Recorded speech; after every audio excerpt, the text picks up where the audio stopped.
All right, without further ado, welcome to another episode of Interviews with the Forum Magazine, man. And today's guest, we got somebody that's not new to the platform, man. It's actually his second time pulling up on us, man. We got none other than a.k.a. Onion, a.k.a. Pray for Detroit, a.k.a. Mr. I'm making moves all the time, a.k.a. in and out the city, just doing everything, man. What's going on, my brother? How you feeling? What up, dog? I'm peaceful. Yes, sir, man. Good to have you on the platform today, Most man. definitely. I see we got a guest, another guest here, man. Yeah, this Divine Will Marshall Yes, is my sir. son. Yes, sir, So I man. wanted him a part of the history of Detroit so he can understand what we are, who we are, and what we came from and where we're going. 100%, 100%. Well, Divine Will, man, it's good to have you on the platform, man. First baby ever. Yeah. Yeah, what Soulja Boy say we the first baby, the first person to do it. The first baby on the Forum magazine. 100%, 100%. How you been feeling, man? All in all, just your energy, your vibes, man, within, this year and stuff like that. Well, with energy and vibes, I'm phenomenal. But feelings, I feel with my hand. Mm. Mm. I dwell off emotional intelligence. I can't go off of feelings. A lot of people going off feelings because like they took a lot of men off the streets. So a lot of men wasn't in place to check feelings to get them in order when people was doing certain things. That's why you have a lot of people out here acting off feelings. As soon as they got a little anything in their system, they immediately want to resort to violence. They immediately want to resort to things that how women took things, like more so because they was raised by women, not knocking women at all, because they are one of the greatest beings ever. But the men and the people that haven't been able to get their emotions in check and feelings in check is because they weren't shown like when not to do stuff and how, like, for example, my lady, her son has a little boy. So certain things I'd be like, don't do that because he picks it up from his mother and his sister. Mm. So I have to show him like, that's not what you're supposed to do. Yeah, you felt a certain kind of way, but get past that because you're a boy. 100%, 100%. Yeah, no, that's manhood training, man. Most You know definitely. what I mean? 100%. You are somebody, man, that's always working.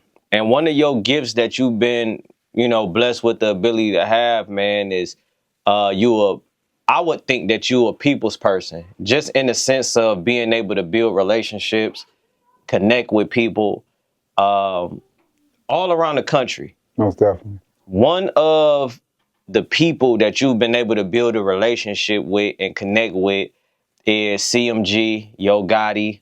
Also, Rest in peace, Jook. Yup. Also, Rest in Big peace, Jook. Dolph. Yeah. I know both of them. My friend, the lady who taught me like the most in life, damn near out of Memphis, Miss Johnson, Tonisha Johnson. That's Dolph family. So when Dolph was here, I had Dolph on 7 Mile, all on the east side, doing everything with him. Then the next time you hear me and Super Ray interviewed Dolph. But I am tied in with CMG, so I used to just keep the balance to where you safe. Yeah. So it was more so I'm a safety net for a lot of people because I'm just safe. 100%. When you see the recent events that took place, more information has came out in terms of the Jook and Young Dolph situation. When you look at everything that's going on with that situation, what come to mind?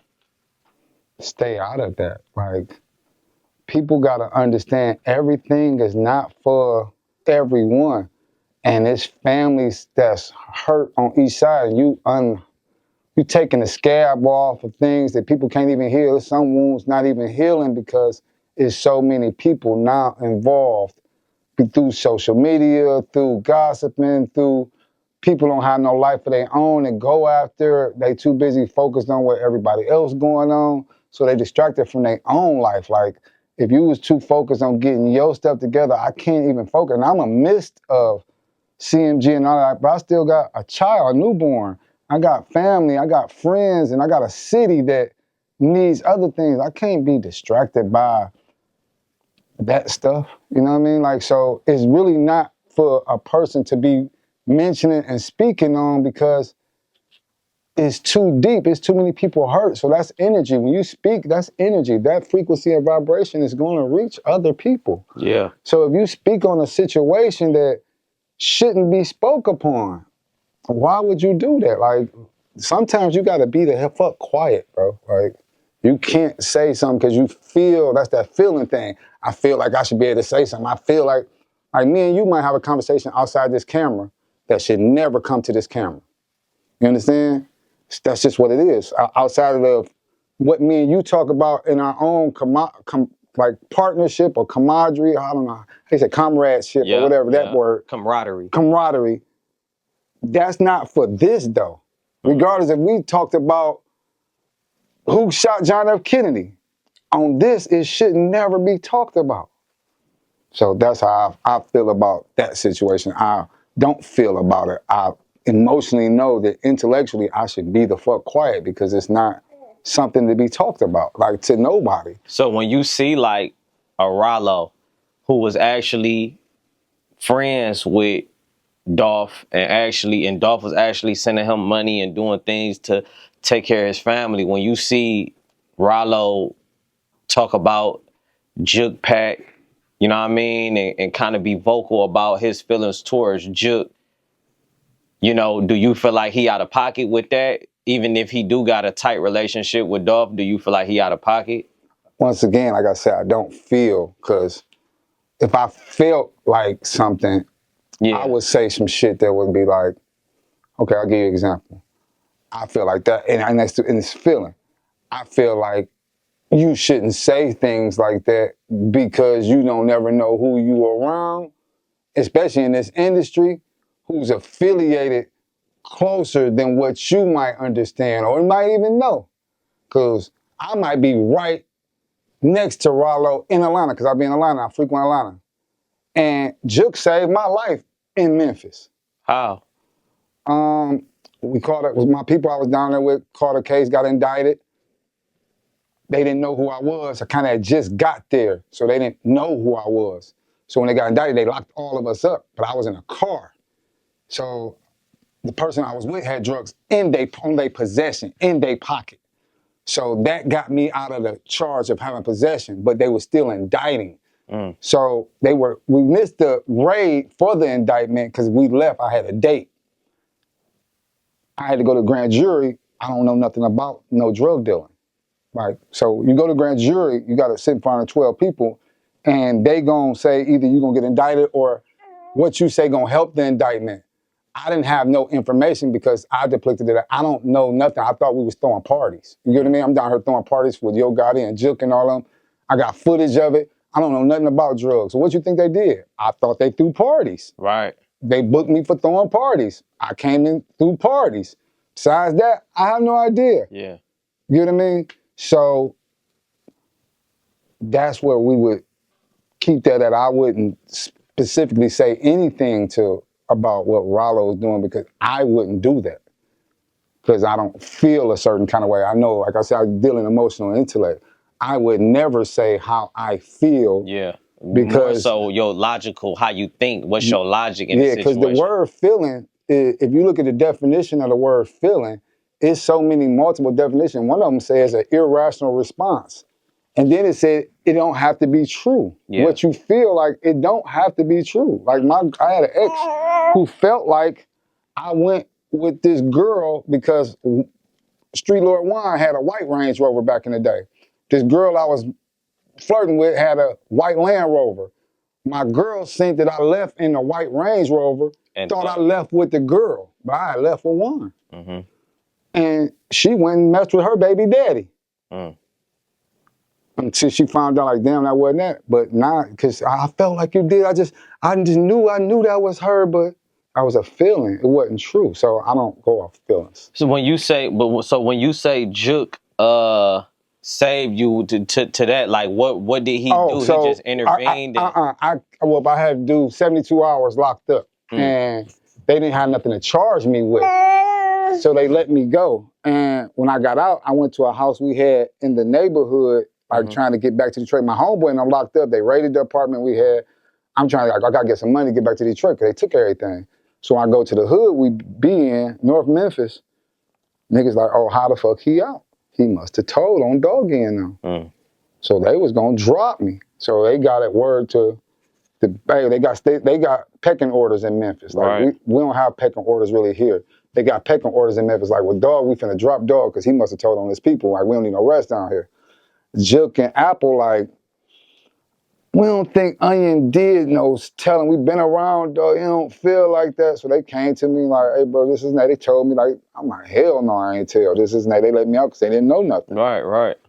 They gave me money, took me to the airport, got me a ticket, got me up out of there. Nah, that's what's up. You get me? So, yeah, I don't get in the middle of people's things that they be needing. The climate right now is too dangerous for that. Like, you unhatching feelings that people might want to bury, but now it's so fucked up with what's going on this planet with rent and food and gas.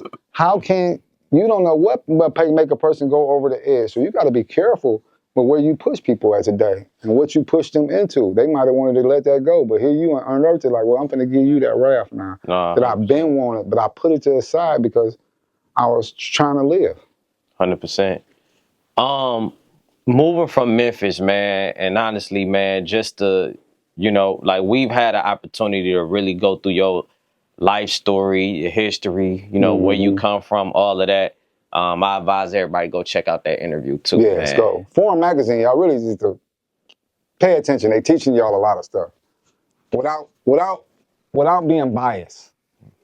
That's why I mess with Foreign Magazine. They're not biased. Man, we appreciate you, brother. Detroit, man.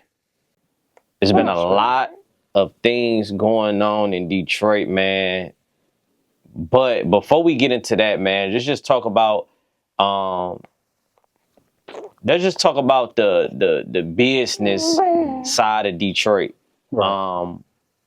What's your thoughts on the business side? How's the climate? How's everything looking as you go through these other cities and you kind of compare it to home? Well, Detroit right now is the talk of everywhere. Like, and we've been the talk, but now we the talk of what's who and who's who, what makes it magnificent, how y'all able to maneuver the way y'all able to maneuver. But I'm 51 years old, and this city has been a original city. I don't like that word black, but it's been an original city for the original inhabitants for the longest. Like, we don't really have a lot of interference from others, so to speak. So in layman's terms, it's a black city. So that means we have created the frequency, the vibration from the food, from what the clothes, the love. We don't really have no outside input on it. It's really us. Original. It's originally like just us. And that's hard.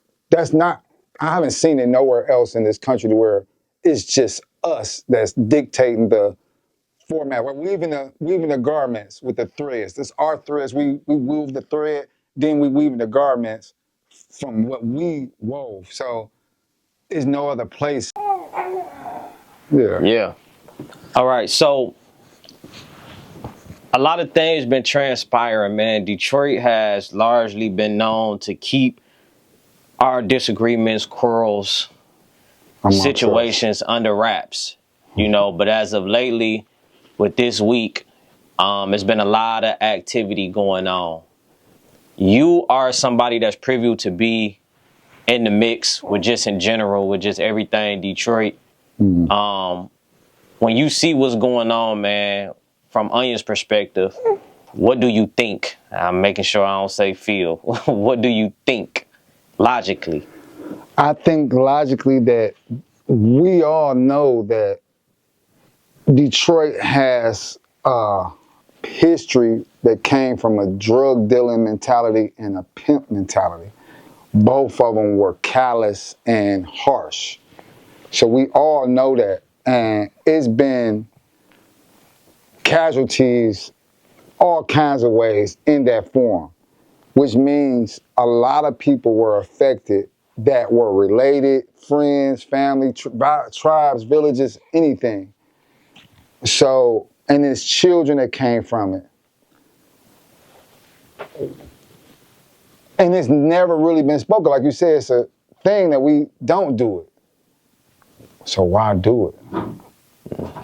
The reason we don't do it is because of what can unearth from that.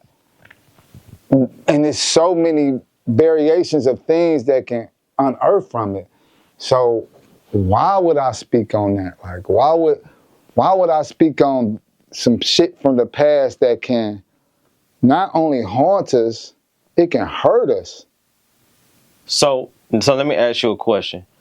When you first saw Street Lord Jesse James go on social media and say that he wanted to do an interview detailing what, the Street Lord stories, all of that, and then he drops he throws a wrench in there and says, "Who backdoored Blade?" For a lot of people, that was the first time that ever had that we ever heard anybody even say anything of that nature. So when he said that, when you saw that, what was the first thing that you thought? Why? Like, why? Like, it's not nothing to do. Like, there's not nothing to do. First off, it's too many things that's gonna come from this. Like, there's too many things gonna come from this. Like, from sides, people, the east side, west side, Cheddar Boy. It's too much stuff. And then people have built relationships. Team East Side Doughboys just did a big concert with Doug Young and Turn. Shout out Doug in this tour. It's too many things that can come from this that can hinder us, and we ain't came too far. I'm not gonna just say I'm the only person that been like behind the scenes pushing shit, because I'm not. It's a lot of people that helped me and gave me avenues and doors and relationships that I'm fostered and made for other people. So whoever's hell of us and everybody else's and Project Pacino or anybody to get Booney, the new artist Booney, to get them to where it is, I did too much work for you to come start some stuff that you ain't really been a part of in so long, and it's past that time. Why would you come with some old ass shit, and then why you ain't been said this shit to the family? You went on the net and said it. Why wouldn't you go say whatever you felt whenever in 2004 and 5 when it happened? Why you didn't say that then? Like that wasn't nothing I would ever do. Like, cause I know what can come from that. Then you got now it's on social media wasn't even popping then. Now it's social media, and we already know Facebook and Instagram is FBI. Like, what the fuck are we talking about? Like, so I don't. That's why, like, even y'all have said like you should do like a podcast and stuff. That's why I haven't done all the stuff, and we ain't came up with major things that I can do. I just can't expose shit because I really know what's going on, not just here but around the country. There's not nothing you talk about, because words are energy, it's vibration, it's a frequency. You don't use these things for spells, it's abracadabra, hocus pocus, because watch you're gonna conjure up. You're gonna conjure up demons that who the fuck ready for that shit? Yeah. Like, I don't want demons flourishing in the city 10 years because of that shit, and my son gotta be here. Yeah. What if I may ask, what's your thoughts about, because it's not just a one-sided thing. What's your thoughts when you see Wine release alleged paperwork of, when you see that, I ain't gonna even say, but when you see that the paperwork being See released, what conjures up when you come out. Like, when you say I'm gonna tell it all, why? Why you want to tell it all? Like, bro, do you know what I know? I don't want to tell nothing. Like, why would you want to tell it?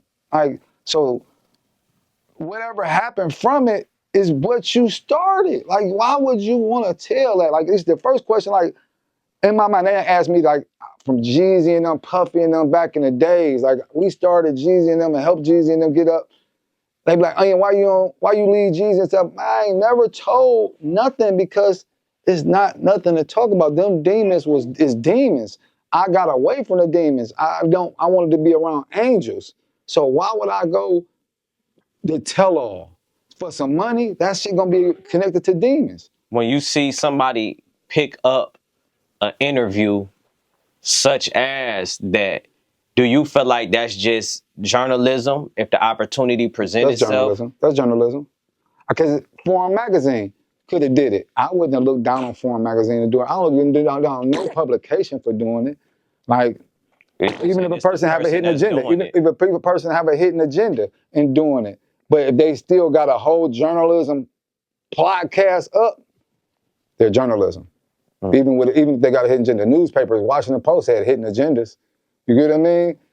Because still was journalism. So I take it for what it is. So I can't knock nobody for being journalists, especially when you created a platform to do that, regardless if it fit agenda, your ego, or whatever you doing it for. You actually did create that so you can use that said thing to be who you are. Yeah. So like, I salute anybody that, you know what I mean, for in that aspect. If it's as long as it's that. Now if it's somebody like me, like, oh, let me go interview Jesse James because he said it. And that's not even what I ain't in that. I ain't in that. I am passed away from doing that. Yeah. You know what I mean? So why would I go do that? So, but yeah, I don't think that people should just open up shit, sarcophaguses. Yeah. You know? Yeah, for sure. When you, even with some of the egregious allegations, I look at both allegations on both sides. I feel like they both egregious because, you know, when you get this label, this jacket put on you, that's serious. And when you get the other jacket put on you, that's serious as well. Yeah, but they talked about Jesus, bro. So everybody get talked about. They ain't said I was a rat before. They said I was a murderer, like a serial killer before. They told me I went to prison for attempted murder for a crime I had nothing to do with it. So motherfuckers gonna put labels on you all the time. It's on how you gonna stand strong and the people that's gonna stand with you, that fuck with you. If they fuck with you, they fuck with you. If the people that don't, peace. Yeah. Because everybody ain't gonna make it. Yeah. Like some stay, some don't. Some leave. When stories like that, that's not, you know, of course, like you say, when you make the statement and say Jesus was talked about, the things that was said about Jesus wasn't true. When a person come up with untrue accusations, what do you attribute that to? Is it jealousy, envy, or all that shit, bro? Right now, the climate of people is demented. Especially, like I said, it's been years since shit happened. How did you hold it for so long? So if you held that for so long to where 9, 18, where you can't not hold it no more, all those, like what Pac said, a coward dies 1,000 deaths, a soldier dies but once. Every time you want, like, I want to say something, you didn't. So it's been 20 years and you ain't said nothing. Now you finally said something. That, when you get hold, bro, that eats at you. I've been hold before. That eat at you like, that nigga hold me. I got hold. When the judge gave me 144 months, I couldn't even count that fast. I thought I was straight because the nigga said months. My cousin was like, nigga, that's 12 times 12 is 144. You got 12 years. Like, what? Like, what? So, I've been whole before, and I know how it feels. And it will eat at you, and it'll cause like corrosion in your mind when it comes to making proper decisions, bro. Like, you're not gonna be right. Like I said, it's a dementedness going on, and a lot of people are. And then like the food we eat, the things we consume, not allowing us to heal in our minds nowhere because they got us with so much filth and chemicals that you induced into some shit that you probably wouldn't have never did. But like I said, health is wealth, and a lot of people are not going towards no kind of health. They going towards the wealth. And without the health part, with mind frame and all that, you're never gonna make it. So to come out like I got some money, I want some money for the tell-all story, you're not thinking healthy in the first place. You're thinking about wealth, and health is wealth. Message to Detroit. What would you say? We a phenomenal city, y'all, and we already know what goes on here and what went on here. Let's make it greater. Let's make it greater. Let's keep pushing forward to making it greater. Don't turn it into something it wasn't, because Detroit was prophesied as the Mecca, divine Mecca. Detroit is divine Mecca. My son is divine Marshall. So Detroit was prophesied as divine Mecca, the Mecca for original people, the original inhabitants of everything. That's what Detroit was prophesized as. Let's showcase it in a divine way, have a divine mind frame, you know? 100%. 100%. What you gonna say? That what he said? For real, man. Stop So all with that that being said, stuff. man, I definitely feel like that was a great way to sum it up, man. I pray for Detroit. Most definitely. Pray for Detroit, Pray man. for Detroit, y'all. Pray for Detroit.